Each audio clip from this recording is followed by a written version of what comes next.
sambungan estafet dakwah Rasulullah Sallallahu Alaihi Wasallam.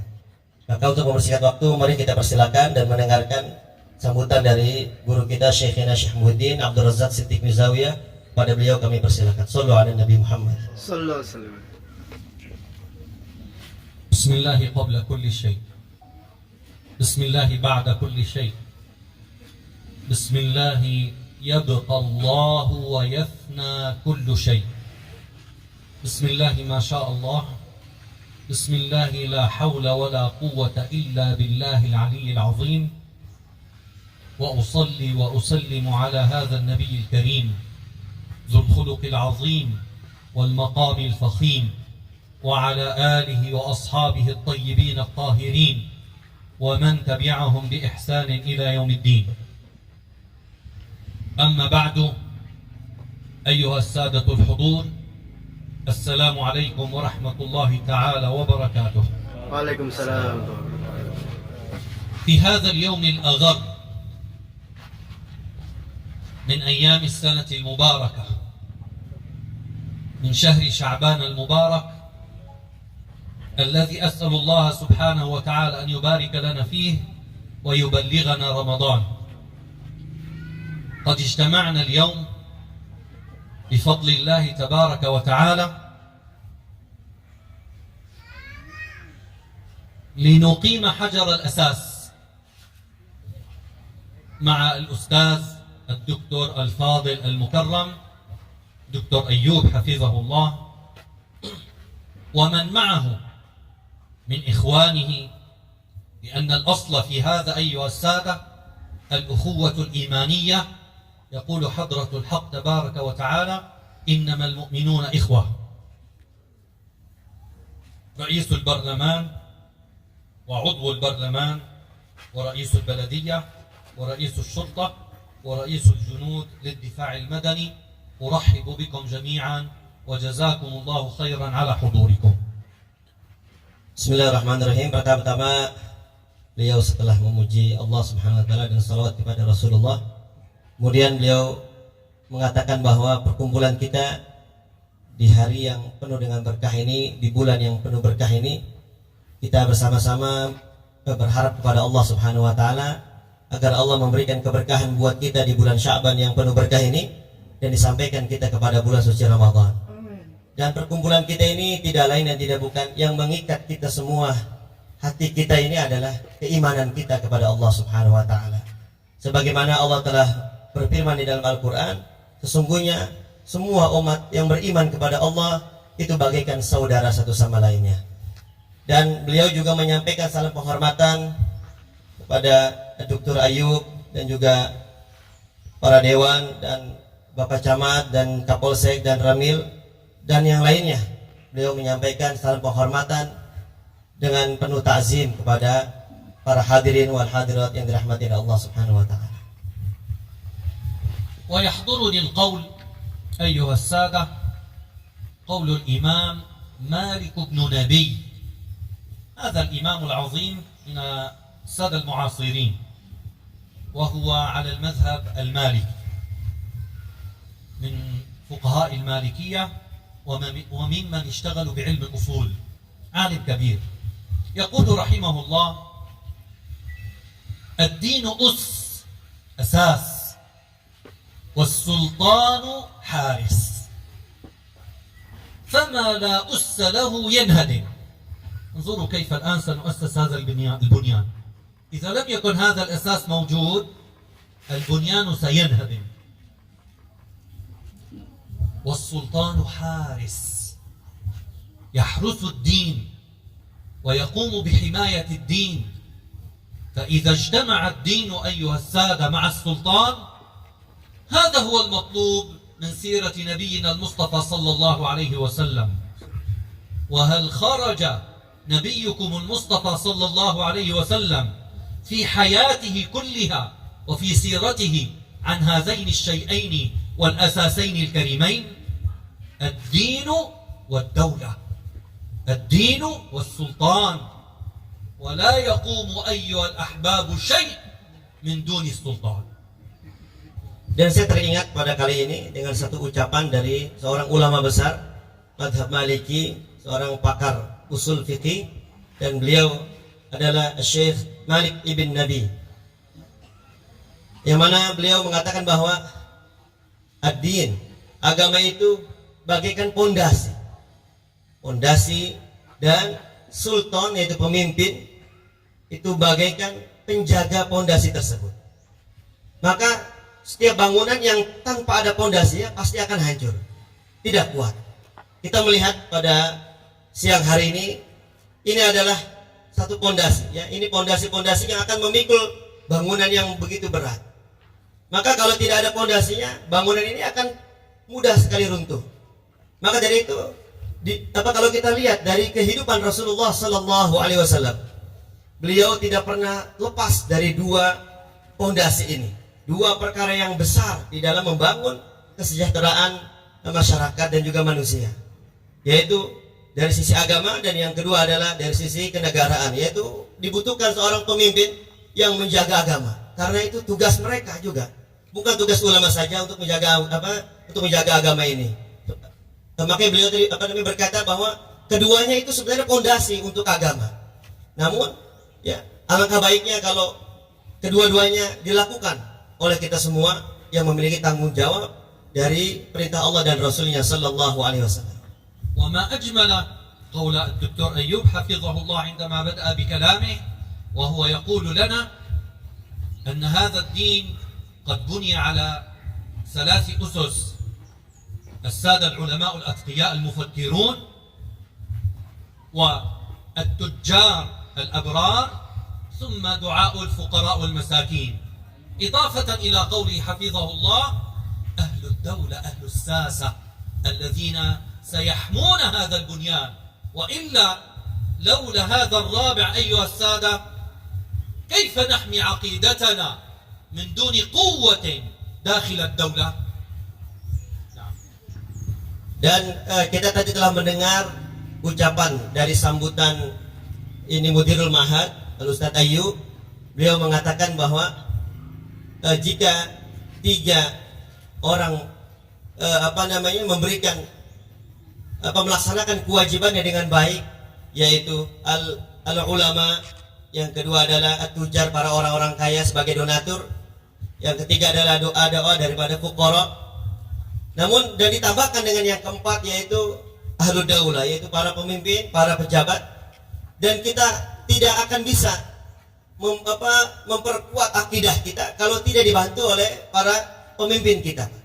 Maka untuk menjaga akidah dalam satu negara dibutuhkan seorang pemimpin yang ikut campur dan juga ikut mengambil andil di dalam menjaga agama ini dan akidah kita.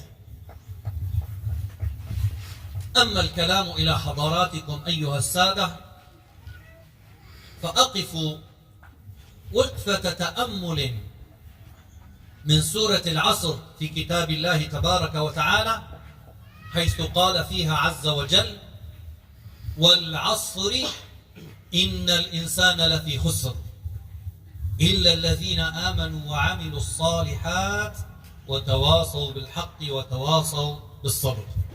نلاحظ أيها السادة أن الله تبارك وتعالى صدر هذه السورة الكريمة وغيرها من السور بواو القسم. وبماذا يقسم ربنا تبارك وتعالى؟ يقسم بالعصر، حيث قال المفسرون: العصر مطلق الزمن، لا يقصد وقت العصر فقط، بل مطلق الزمن. فهذا الوقت والزمن هو أغلى شيء في حياتك أيها الإنسان. Dan kita akan merenungkan satu surat dari Al-Quran, yaitu surat Al-Asr, di mana Allah Subhanahu wa Ta'ala di dalam surat ini memulai dengan huruf waw qasam, yaitu waw yang memiliki arti sumpah, di mana Allah Subhanahu wa Ta'ala bersumpah dengan atas nama waktu. Dan waktu itu, kalimat Al-Asr itu, Pak, bukan nama sholat, namun diartikan dengan arti waktu. Yang mana ulama berkata bahwa maksud daripada Al-Asr itu ya waktu, mau sedikit mau panjang, bukan suatu nama bagi sholat. Yang mana waktu ini kalau kita renungkan adalah sesuatu yang paling berharga buat kita, dan tidak ada yang lebih berharga dalam diri kita ini melainkan waktu yang kita diberikan oleh Allah Subhanahu wa taala. وهذه الأيمان والأقسام قد اختص بها تبارك وتعالى ولا يجوز لمطلق البشر أن يقلد الحق في هذه الأيمان فيأتي واحد من المسلمين يقول والعصر ويريد به القسم الحقيقي لنفسه لا يجوز. Dan tentunya kita telah mengetahui bahwa sumpah itu tidak boleh kecuali atas nama Allah Subhanahu wa taala. Sehingga kita kalau ingin bersumpah dengan sumpah yang benar tidak boleh mengatasnamakan selain nama Allah Subhanahu wa taala. لقوله صلى الله عليه وسلم إذا كنت حالفا ولا بد فبالله. Sebagaimana Rasulullah bersabda, jika kamu ingin bersumpah maka sebutlah dengan nama Allah Subhanahu wa taala dengan istilah demi Allah atau billah. وهل أنت أيها الإنسان في حقيقتك وجوهرك إلا الوقت فإذا انعدم الوقت من حياتك سيكون الموت فكانت حقيقة الإنسان أيها السادة وقته. وكثير من ساداتنا العلماء ما حدثونا عن الوقت كالسيف إن لم تقطعه قطعك. Kita ini sebenarnya hakikat kita ini adalah rangkaian waktu, Pak. Yang mana kalau tidak diberikan waktu oleh Allah untuk kita sama saja telah dicabut nyawanya karena telah dicabut waktunya. Sebagaimana guru-guru kita, guru-guru kami sering menyampaikan penjelasan tentang waktu bahwa waktu itu bagaikan pedang. Jika kamu tidak gunakan dengan baik waktu tersebut, kamu yang akan ditebas atau terbunuh dengan waktu tersebut. والإنسان هنا مطلق الإنسان وهذه الألف واللام عند العلماء العربية. أين أستاذنا في العربية؟ جزاك الله خيرا. هذه ألف ولام قالوا عنها للاستغراق تشمل كل الإنسان. Dan al-insan kalimat ini diawali dengan ditambahkan alif dan lam yang mana di dalam bahasa Arab itu memiliki arti menyeluruh. Jadi ketika dibilang al-insan semua manusia tanpa ada pengecualian karena di situ alnya adalah lil istighraq. لفي خسر قال علماء العربية هذه اللام موطئة للقسم يعني بمعنى والله إنه لفي خسر. Dan kalimat lafi khusrin di sini ada tambahan lam lafi yang mana para ulama berkata bahwa lam ini sebagai jawab daripada sumpah tadi. Jadi Allah bersumpah bahwa manusia itu betul-betul dalam kerugian. وكلمة في هذه قال عنها العلماء أنها ظرفية أي أن الإنسان يعيش داخل هذا الخسر يحيط به تماما لذلك هنا وقعت في محل ظرف. Dan kalimat fi ini memiliki arti satu dimensi tempat itu, Pak. Sehingga manusia itu hidup berada di dalam kerugian. Artinya kita berada di dalam lingkungan kerugian tersebut. فخسرانه محقق لا محالة.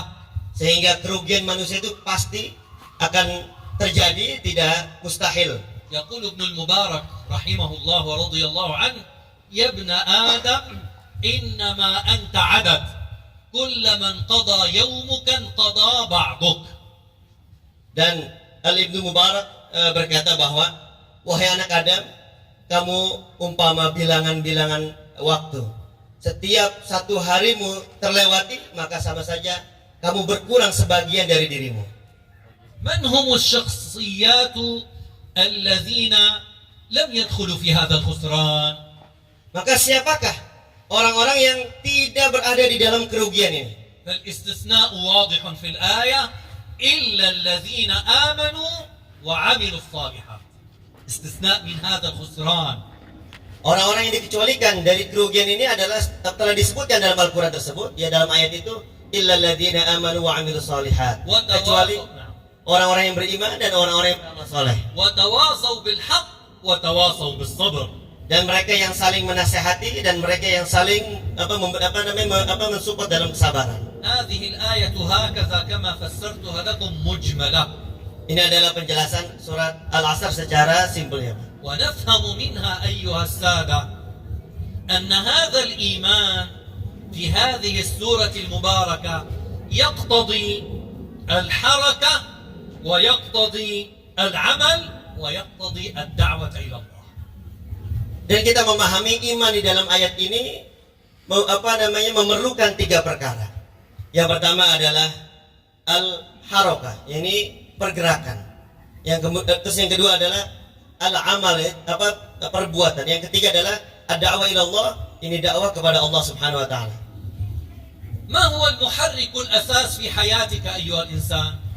إنه إيمانك بالأشياء، إيمانك أن هذا الطعام لذيذ ومغذي فتتحرك إليه لتأكل لتفعل، وهكذا كل نظام حياتك من أدق تفاصيلها إلى أكبر شؤون حياتك. المحرك الأول في حياتك هو الإيمان.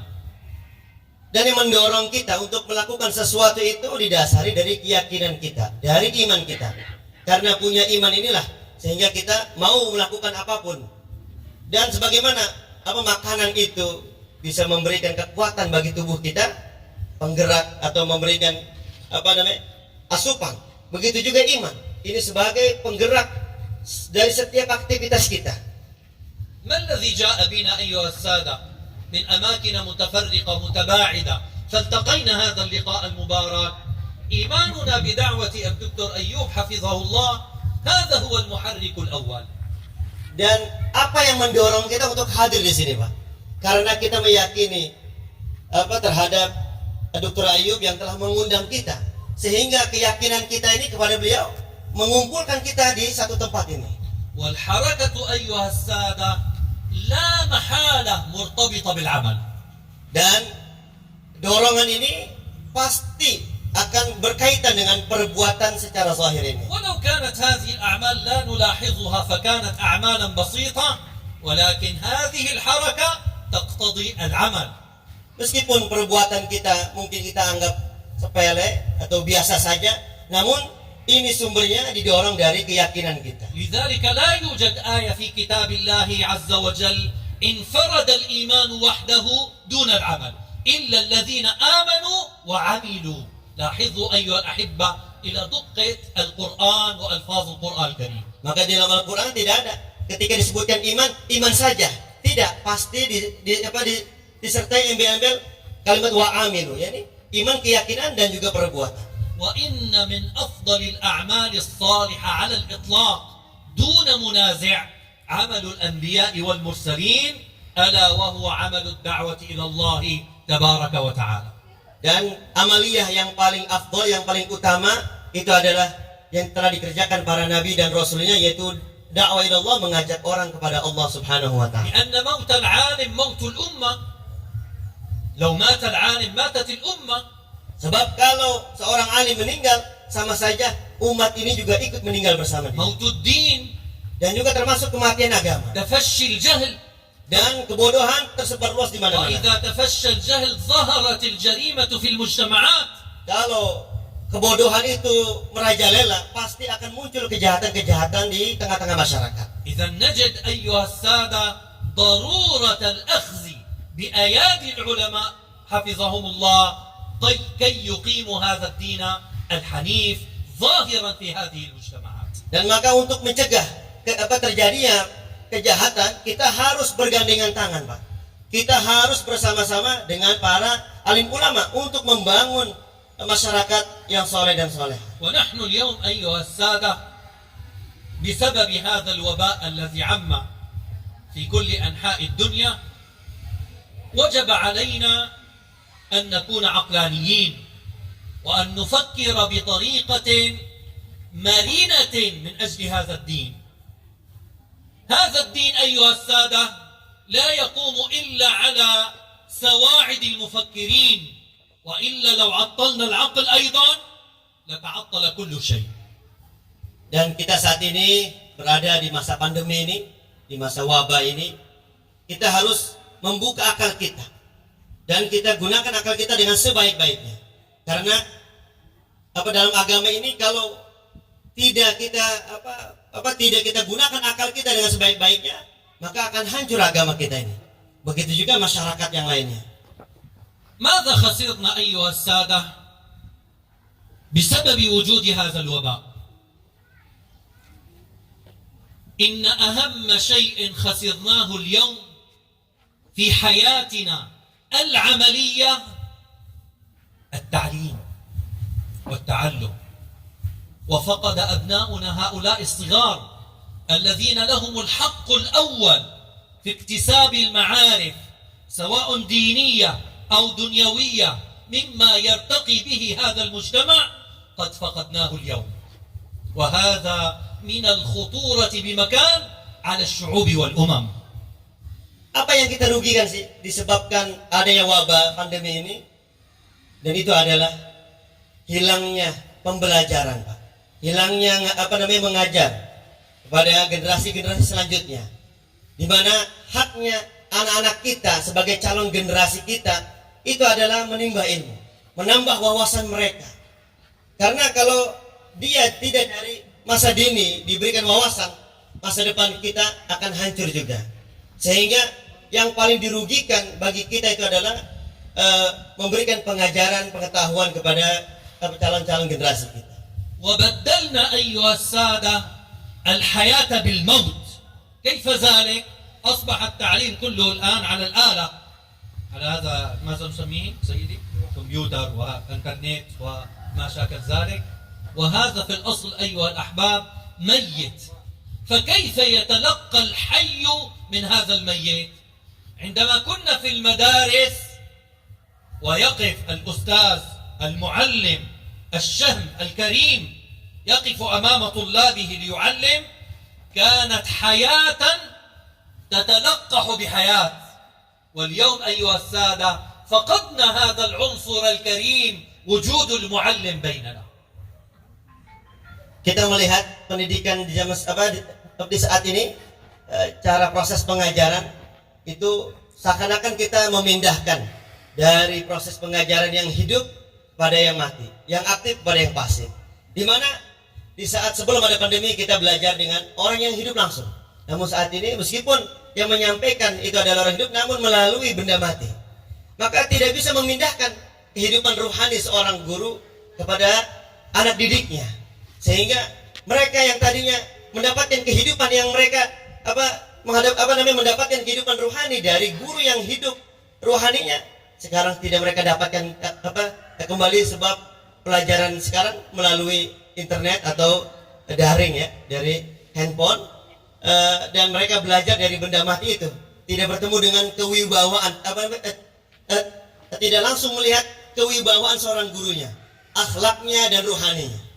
ولعل هذا الذي نراه اليوم من خطط اليهود ومن وراءهم من دول الاستكبار العالمي الذين أرادوا إماتة الأمم والشعوب وظهورا لنفوذهم الذين يزعمونه. Dan beliau berkata bahwa sebenarnya ini semua adalah salah satu bagian daripada rencana orang-orang Yahudi untuk mematikan generasi umat Islam, ya, agar tidak bisa memberikan pengaruh besar bagi dunia ini. فما هو الواجب علينا أيها السادة الحضور علماء وساسة؟ الواجب الأكبر إيجاد المخارج الناجحة لهذا المجتمع من تباعد اجتماعي لا بأس، من إحضار هذه الكمامات، من زيادة النظافة، من بعض المؤثرات الطبيعية. المهم أن لا نقف ونحن مكتوفو الأيدي، لا يوجد مخرج لهذه الأمة من هذا الوباء وخطره. Maka kewajiban kita sebagai orang yang bertanggung jawab atas umat ini itu adalah mencari solusi, ya, bagaimana agar anak-anak didik kita ini tetap mereka mendapatkan kesuksesan dan pembelajaran yang layak. Kalau bisa, ya, kita tetap tatap muka dan melakukan protokol kesehatan dengan adanya masker, dengan adanya jaga jarak dan mencuci tangan yang disebut dengan 3M itu, Pak. Silakan. Dan namun jangan sampai kita biarkan anak-anak kita ini tidak mendapatkan solusi untuk masa-masa pembelajaran mereka. Karena kasihan, mereka adalah generasi kita. ولقد دعت الضرورة في جزء من الزمن أن يتوقف العلم والتعليم، ولكن أيها السادة هل سنبقى طيلة حياتنا من دون علم وتعليم؟ أنت بفضل الله سبحانه وتعالى وصلت إلى رتبة ما، ولكن التفكير اليوم من أجل أبنائكم، من أجل هذا المجتمع الذي كل يوم فيه ولادات جديدة. من يفكر لها أيها السادة لولا أن اجتمع العلماء مع الصلحاء من أهل الدولة؟ Maka yang harus kita lakukan, ya memang kita saat ini berada dalam masa-masa pandemi ini agak sulit untuk menormalisasikan pembelajaran. Namun jangan sampai kita berhenti saja di atas wabah ini, sehingga kita apakah membiarkan masa-masa pembelajaran ini sampai kapan gitu, kata beliau seperti itu. Ini mohon maaf ini ya. Jadi sampai kapan itu? Karena ya mungkin buat diri kita yang sudah saat ini ya tidak jadi masalah, namun anak-anak kita, karena setiap bulan itu mungkin setiap minggu itu ada saja orang yang lahiran, artinya makin bertambah calon-calon generasi kita. ثم من الواجب علينا كعلماء في حقل الدعوة أن نعيد هيكلة هذا الصرح العلمي شكلا ومضمونا، فلا نهتم دائما أيها السادة بالشكليات، فإن المضامين هي الجوهر التي دلنا عليها القرآن، ولولا تلك الجواهر أيها السادة ما كانت في هذه الحياة لا استقامة ولا عدل ولا نجاح. Maka kita juga diwajibkan untuk mengembalikan kembali sistem pembelajaran yang telah kita lakukan pada sebelumnya, agar kondisi kita dan juga kualitas dari murid-murid kita tetap terjaga, tidak berkurang disebabkan adanya pandemi ini. ولا بد لنا أيها السادة كما أشار الدكتور أيوب حفظه الله إلى إعادة نشر كتب التراث، تلك الكتب الصفراء التي تربينا عليها في المساجد على الركب. جالسنا العلماء أكثر من 20 سنة نقلب بين أيدينا من كتاب إلى كتاب آخر، ولقد أكرمنا الله إلى جانب هذا بالأكاديمية، فالجمع بينهما بفكر طيب طاهر كما يفعل الدكتور أيوب اليوم حفظه الله، هذا هو الواجب علينا إحياءه في أمة النبي المصطفى صلى الله عليه وسلم. Seperti apa yang tadi telah disampaikan oleh Dr. Ayub, kita harus menghidupkan kembali membaca kitab-kitab salaf yang kita kenal dengan kitab kuning.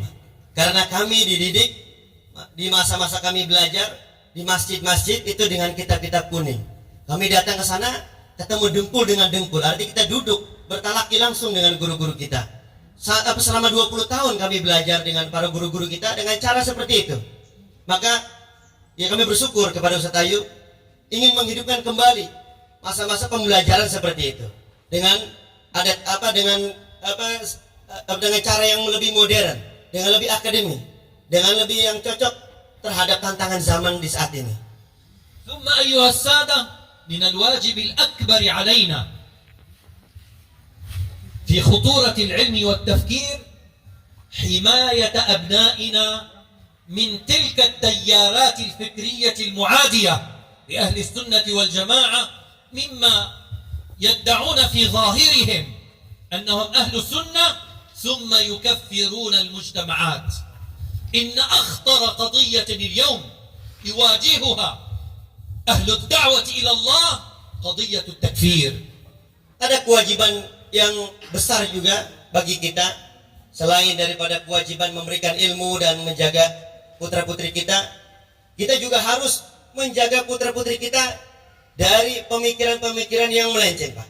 Yang mana pemikiran ini akan membawa putra-putri kita kepada pertentangan terhadap akidah Ahlussunnah wal Jamaah. Kita harus pertahankan akidah kita.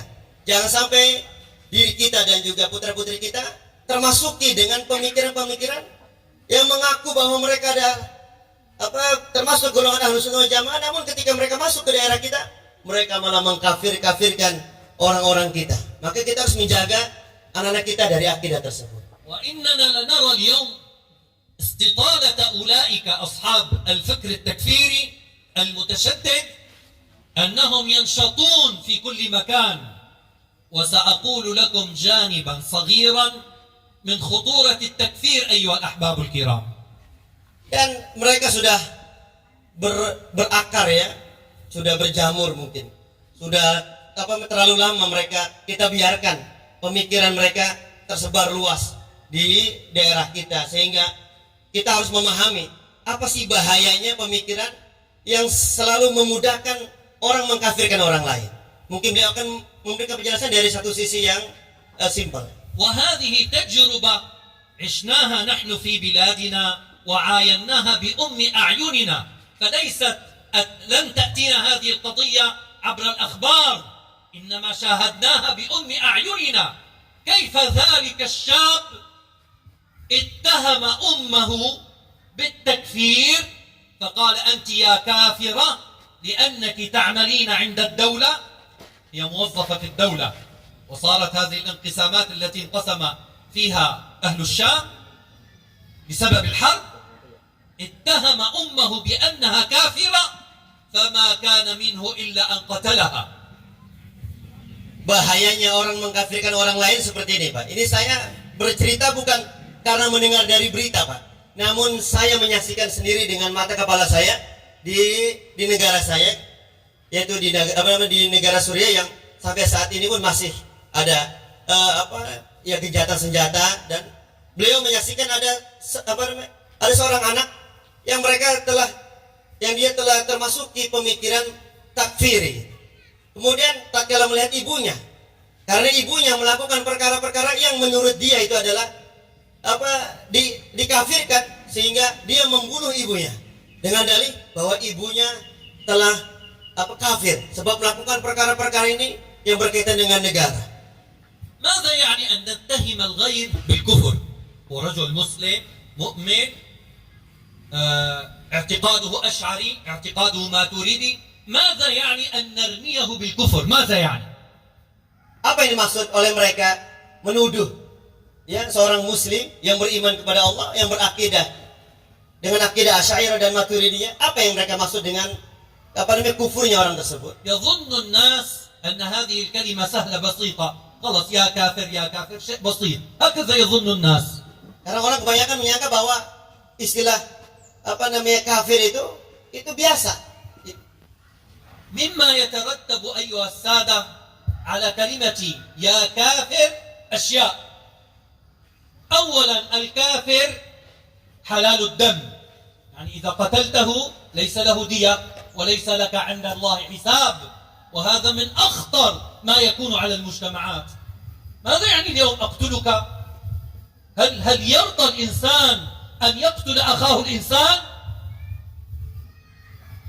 Dan beliau berkata bahwa apa yang berlaku jika kita mengatakan kepada orang lain sesama muslim, wahai orang kafir, itu pertama itu adalah dihalalkan darahnya, Pak. Kalau kita ngomong kepada seorang Islam, kamu telah kafir, itu sama saja kita mengatakan kamu darahnya halal. Dan sehingga kalau kita bunuh dia, itu tidak kenapa-napa, tidak wajib kisos, tidak wajib membayar denda. Itu bahayanya kalau kita mengatakan kepada saudara kita semuslim, kamu telah kafir. ثم بعد استحلال هذا الدم مالك حلال وزوجتك وابنتك سبايا. Dan bayangkan, setelah dia dibunuh, maka harta dia itu, Pak, boleh kita ambil dan kita rampas, Pak. Sebab istilah wahai kamu telah menjadi orang kafir, dan anak-anak mereka, putra-putrinya itu dijadikan tawanan bagi kita. فإذا لم نحمي مجتمعاتنا من خطورة التكفير وهذه التيارات التكفيرية أقول لكم ويا للأسف الشديد سيخرج من بعض أبنائكم من يكفركم. Kalau kita membiarkan ideologi takfir ini tersebar luas di daerah kita, maka selamat dengan kekacauan yang kalian akan dapatkan, yaitu anak-anak kalian sendiri yang akan mengkafirkan kalian sebagai orang tuanya. لأن فهمهم الأعوج والسقيم فهمهم سيقولون هنالك نصوص تكفيرية لا تفرق بين والد وولد. Dan dia akan berkata kepada kita, Pak, sebagai orang tuanya, dengan istilah takfir itu, dan mereka berkata bahwa ada dalil-dalil yang membolehkan kita mengkafirkan orang lain.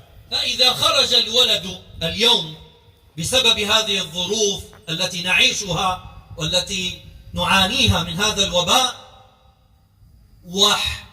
واحتل الجهل عقله سوف يكون التكفير. Maka bahayanya yang sedang menimpa kita ini adalah kebodohan yang tersebar luas, sehingga kebodohan inilah yang akan memunculkan ya orang mudah di dalam memahami dengan paham yang salah, yang keliru, yang tidak menggunakan akalnya dengan sehat, sehingga mereka memudahkan untuk mengatakan kamu telah kafir. لذلك أقول أيها السادة لابد أن نجد ونوجد الحلول المناسبة لأبنائنا وبناتنا في حقل التعليم والتعلم. Maka kita harus menemukan dan menciptakan solusi bagi putra-putri kita di dalam belajar dan mengajar. لا بأس من التباعد الاجتماعي، أخذ الحيطة، هذه الكمامات التي بفضل الله ساعدت كثيرا على إبعاد هذا الوباء، لا بأس بها، ولكن إياكم أن تعطلوا حقل التعليم. Maka ya tidak kenapa-napa kalau kita menggunakan masker dan juga protokol kesehatan. Yang penting jangan sampai pembelajaran itu berhenti disebabkan wabah ini. وفي آخر هذه الكلمة الختام أقول لا بد من ربط الطلاب في هذه المعاهد الشرعية، ربطها بالمساجد. فاليوم أيها السادة المنطلق الأول والأخير هو المسجد، فإذا تركنا المساجد من يملأها أيها الأحبة؟ من يعتني بها؟ من يكون رائدا من روادها؟ لا بد أن نربط هذا الطالب الشرعي بالمسجد كما ربط رسول الله صلى الله عليه وسلم الصحابة الكرام بأول مسجد أسس على التقوى، مسجد ذي القبلتين، ثم بمسجده المبارك صلى الله عليه وسلم. Kemudian yang selanjutnya tugas kita adalah kita mengikat para penuntut ilmu itu dengan masjid-masjid, Pak.